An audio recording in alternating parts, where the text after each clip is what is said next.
On October 15, 2021, police found themselves grappling with a horrifying scene in a quiet Olympia apartment. 32-year-old Owen McGraw, a respected architect, was discovered dead, the victim of a brutal attack. The primary suspect, his girlfriend, Rachel Hayes. As detectives dug deeper, they revealed a disturbing pattern of surveillance and manipulation. Rachel's controlling behavior had escalated to a tragic and deadly climax. How did a relationship that began with promise end in such violence? Owen McGraw was born in Olympia, Washington, a small town known for its natural beauty and close community. Growing up in a nature-loving family, he developed a deep appreciation for the outdoors and a calm, thoughtful personality. His parents, both teachers, inspired his love for learning and creating. Owen was admired for his kindness, his ability to connect with people, and his steady, reliable nature. He was a supportive friend and family member. When he passed away, his loss was deeply felt by everyone in the Olympia community. Rachel Hayes grew up in a middle-class suburb of Seattle, Washington, in a modest two-story house on a quiet street. Her parents, Gloria and Michael Hayes, worked hard to provide a comfortable life for Rachel and her younger brother. From a young age, Rachel was bright and excelled in school. She loved being recognized for her achievements and craved attention from family, teachers, and peers. However, Rachel's need for attention sometimes caused issues in her relationships. She could be possessive and demanding, wanting to be the most important person in others' lives. Her high school boyfriend, Trevor Snow, and even close friends noticed this side of her, leading to conflicts when Rachel felt sidelined or replaced. Rachel pursued a career in cybersecurity, drawn by her love for technology and problem-solving. She quickly excelled, but her skills also enhanced her controlling tendencies. She became adept at monitoring and manipulating digital information, gaining an unusual level of control over the digital world. Rachel's need for validation and control, rooted in her early years, significantly influenced her professional and personal life. Owen McGraw and Rachel Hayes first crossed paths in May 2020 at a local farmer's market in Seattle. It was a bright, sunny day, and the market was buzzing with activity. Owen was there to buy fresh vegetables and to enjoy the atmosphere, something he often did on weekends. He was walking by a stand selling old books when he spotted Rachel. She was flipping through a worn copy of a classic novel. Owen couldn't resist striking up a conversation. "That's one of my favorites," he said, pointing to the book she held. Rachel looked up, intrigued. She smiled and replied, "Mine too. I'm a sucker for a good story." From that moment, there was an undeniable connection between them. They discovered they had much in common: a love for classic literature, a shared passion for hiking in the beautiful Washington wilderness, and an appreciation for the simple pleasures in life. Their conversation flowed easily, filled with laughter and the excitement of discovering each other's interests. They spoke about their favorite authors, their most memorable hikes, and their love for nature. Owen admired Rachel's sharp mind and her enthusiasm for life. Rachel was drawn to Owen's warmth and his genuine, thoughtful nature. It seemed like fate had brought them together. Friends and family would later describe this meeting as serendipity, a chance encounter that quickly blossomed into something more. In the early days of their relationship, everything seemed perfect. They went on long hikes in the nearby mountains, spent evenings reading together, and cooked meals using fresh ingredients they bought at the market where they first met. Owen felt he had found someone who truly understood him, someone who shared his values and interests. Rachel, too, appeared to be enchanted by Owen's calm and steady presence. She often spoke of how comfortable she felt with him, how he made her feel seen and appreciated. But beneath the surface, there were early signs of trouble that would soon become hard to ignore. Friends noticed how quickly Rachel wanted to move the relationship forward. She often insisted on knowing Owen's every move, where he was, and who he was with. Rachel had a raging need to monopolize Owen's time. She wanted to be with him constantly, from early morning hikes to late-night phone calls. Rachel would often surprise him by showing up at his work or waiting for him outside the places he visited, even if he hadn't mentioned his plans to her. She would insist on spending every weekend together, leaving little room for Owen to see his friends or family. At first, Owen didn't mind. He was caught up in the excitement of a new romance and appreciated the attention. He thought Rachel was just deeply in love, and he liked the idea of being someone's priority. However, those closest to Owen saw things differently. Owen's sister, Amelia, was among the first to notice the changes. Amelia and Owen had always been close, but lately, Owen had been canceling their plans more often. He would always have an excuse, Amelia later recalled. He'd say Rachel needed him, or they had already made plans he couldn't break. Amelia began to feel that Owen was slowly being pulled away from his family, his time increasingly consumed by Rachel's demands. Owen's friend Carl also noticed some concerning behavior. Carl and Owen had been friends since college and shared a love for playing guitar together on weekends. But suddenly, Owen became unavailable. He stopped coming around as much, Carl said. When I did see him, he was always checking his phone. Rachel would text him constantly, even when we were hanging out. It was like she couldn't stand to be apart from him, even for a couple of hours. Carl and Amelia grew worried. They began discussing Rachel's behavior with each other, noting how her constant need to be in contact seemed less like affection and more like control. They tried to bring their concerns to Owen, gently suggesting that Rachel might be too clingy. But Owen dismissed their worries. He laughed off their observations, insisting that Rachel just cared about him deeply. "She's just really into me," he would say with a grin. He was smitten with Rachel and didn't see the problem. He viewed her attention as a sign of a strong connection, something he had been looking for. Owen's excitement over the new relationship made him blind to these early warning signs. He didn't recognize that Rachel's behavior was more about control than love. She wanted to know where he was at all times, and became upset if he didn't respond to her texts right away. When Owen mentioned wanting to spend time with friends or do something on his own, Rachel would often guilt him into changing his plans. She would act hurt, saying things like, "I just thought you'd rather be with me." To Owen, these seemed like small sacrifices for the sake of a happy relationship. He didn't see them as the early signs of possessiveness that they were. His friends and family, however, saw the changes in Owen. They saw how he was beginning to distance himself from them, how he was becoming more isolated. They worried that Rachel's need for constant attention and control would only get worse. As the relationship between Owen and Rachel deepened, Rachel's influence over Owen's life grew stronger. It started with small changes, things that seemed harmless at first. Rachel began spending more time at Owen's apartment, often staying over for days at a time. Before long, her presence became a fixture in his home.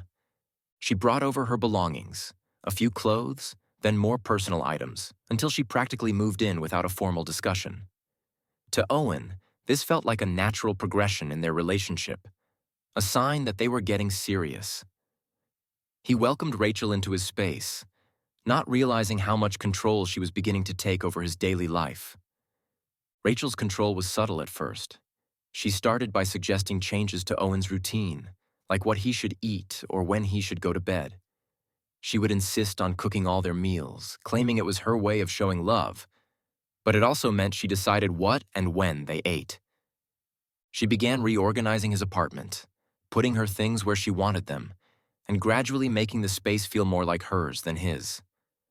Owen thought she was simply making herself at home, but he didn't see that her actions were part of a broader pattern of control. Over time, Rachel's influence extended beyond the walls of their shared home.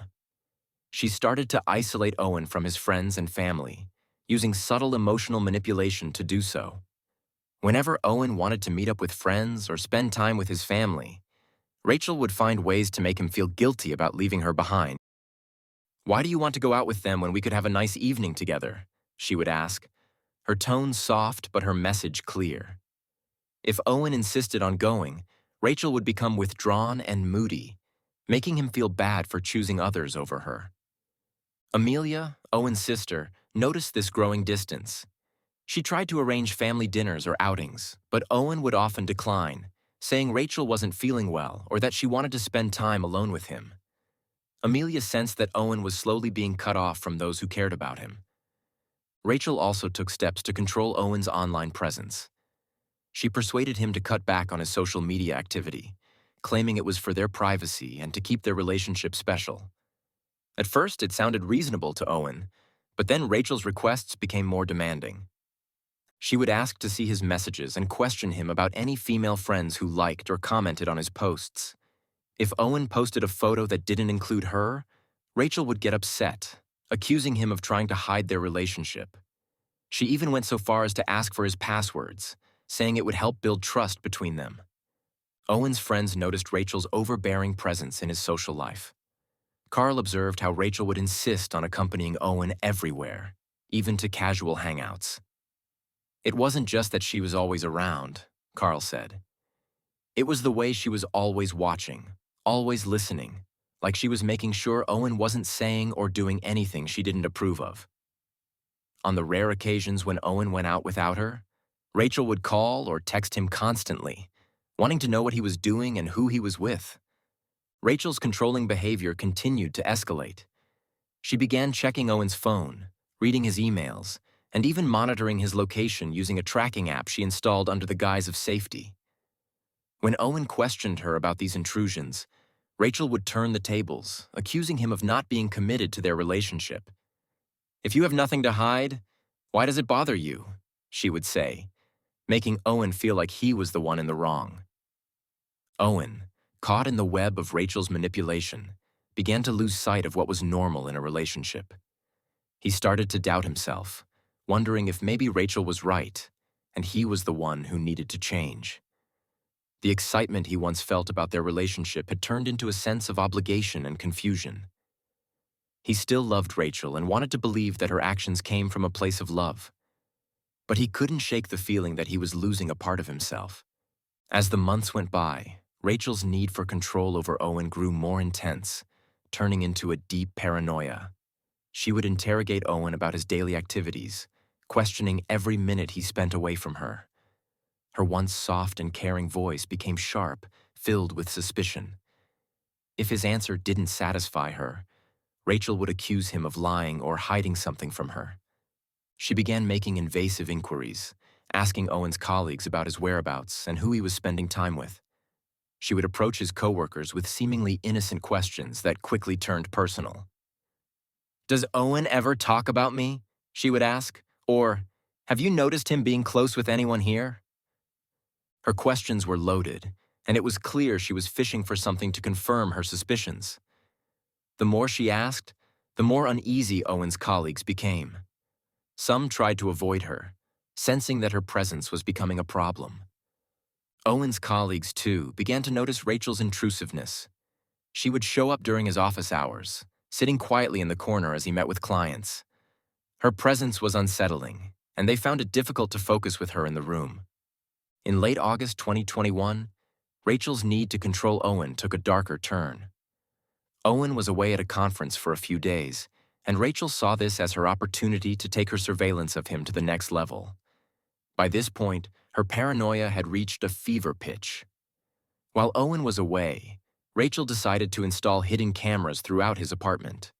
Rachel knew exactly what she was doing. She had always been skilled in cybersecurity, and she knew how to make the cameras blend in seamlessly with Owen's home. She purchased a set of small, discreet cameras online, ones designed to look like ordinary household items. There was a camera hidden in a smoke detector in the living room, another disguised as an alarm clock in the bedroom, and one cleverly placed inside a picture frame on the bookshelf. Rachel even installed a tiny camera inside a potted plant near Owen's desk, giving her a perfect view of his computer screen and any private moments he might have there. Every angle was covered, and every corner of the apartment was under her watchful eye. Once the cameras were installed, Rachel connected them to a secure server that only she could access. She set up an app on her phone that allowed her to view the live feeds at any time. Day and night, she could watch Owen's every move. At first, Rachel told herself that this was just a precaution, a way to reassure herself that Owen wasn't hiding anything from her. But as the days went on, her obsession with the video feeds grew.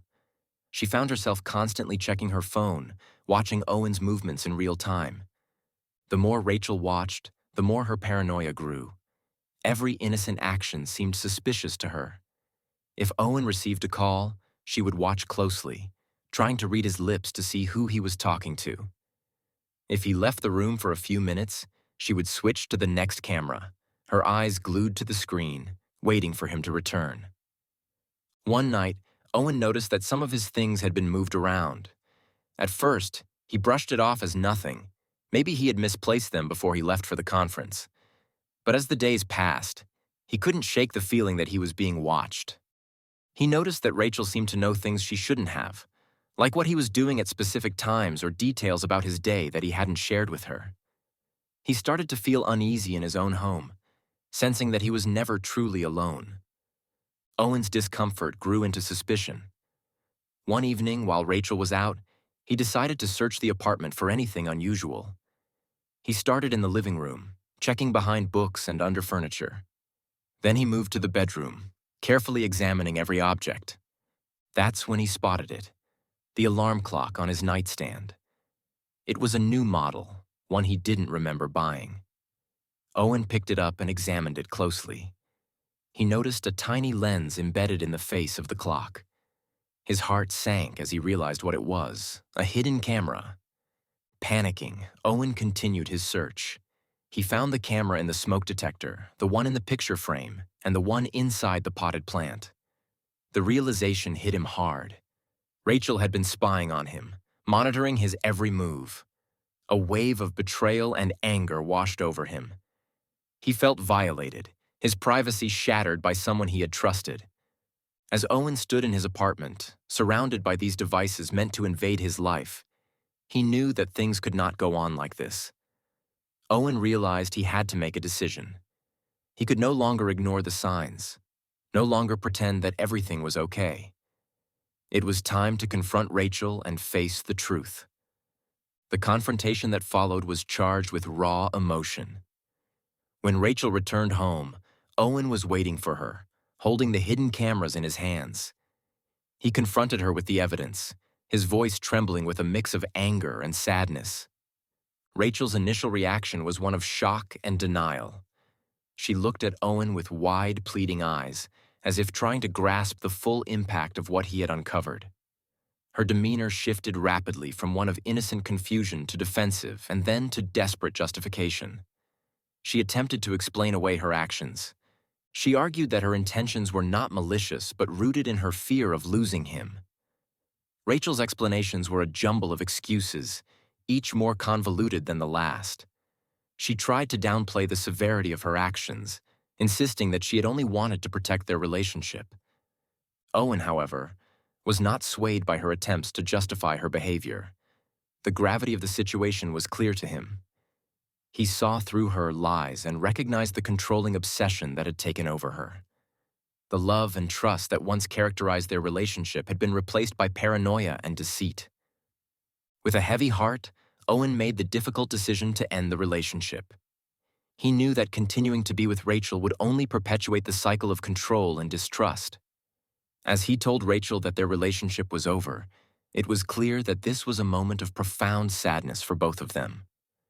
Owen was determined to take control of his life and seek justice for the invasion of privacy he had suffered. He planned to file a police report to address Rachel's actions and to ensure that his concerns were documented and investigated. Owen reached out to his sister Amelia, hoping to find support and guidance. Amelia was deeply concerned for her brother's safety and emotional well-being and did her best to offer comfort and practical advice. Despite the steps Owen was taking to protect himself, Rachel's state of mind was growing increasingly unstable. The end of their relationship had not been easy for her, and her obsessive tendencies only intensified. Rachel was deeply troubled by the breakup and by the prospect of legal consequences. Her behavior became erratic and unpredictable as she struggled to cope with the reality of losing Owen and the fear of facing repercussions for her actions. On the evening of October 15th, Rachel made a fateful decision to return to Owen's apartment. This visit was marked by a heightened sense of desperation and urgency. Rachel's actions were driven by a complex mix of fear, anger, and a desperate desire to salvage something from the wreckage of their relationship. As she arrived at the apartment, her state of mind was fraught with tension. Owen had been preparing to move forward, but Rachel's unexpected return added a layer of uncertainty and concern. As he prepared to file the police report and continue his efforts to reclaim his sense of security, the situation was rapidly evolving into something more dangerous and unpredictable. Rachel arrived at the apartment visibly distressed and agitated. Her emotions, already frayed from the recent events and her escalating paranoia, drove her to an extreme reaction. As she entered the apartment, tensions between Rachel and Owen were already high. Owen had been preparing to address the situation formally, intending to report Rachel's actions to the police and seek support from his sister Amelia. Rachel, however, was overwhelmed by a mixture of fear, anger, and desperation. The emotional intensity of the moment quickly spiraled out of control. During the ensuing argument, Rachel's behavior became increasingly erratic.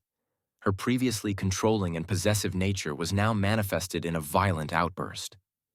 In a sudden and shocking escalation, Rachel reached for a knife from Owen's kitchen.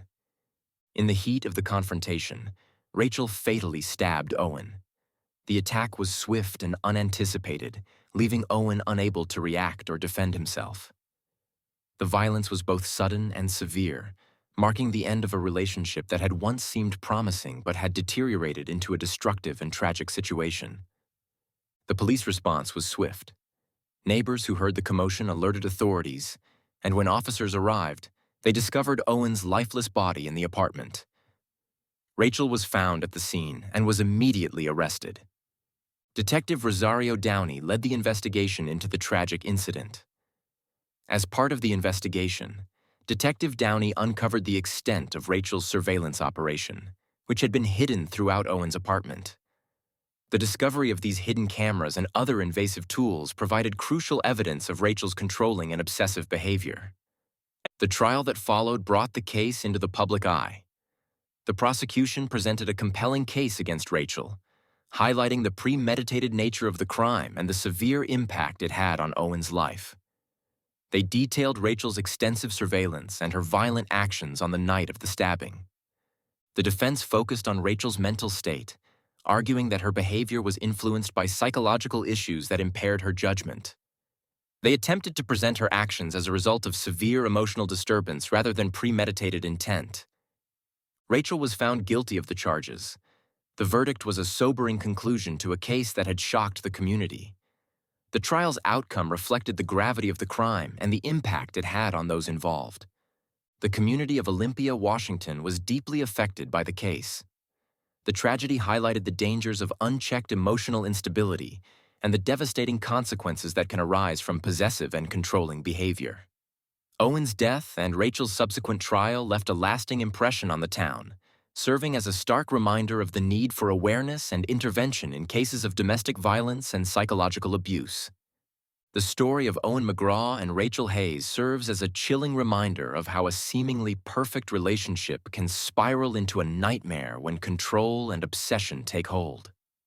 The echoes of a love that once promised happiness now reverberate through the community, a stark warning of the dangers that lurk beneath the surface of even the most innocent-seeming connections. As the final gavel fell, the true cost of unchecked obsession and control became all too clear, leaving an indelible mark on everyone touched by the tragic events.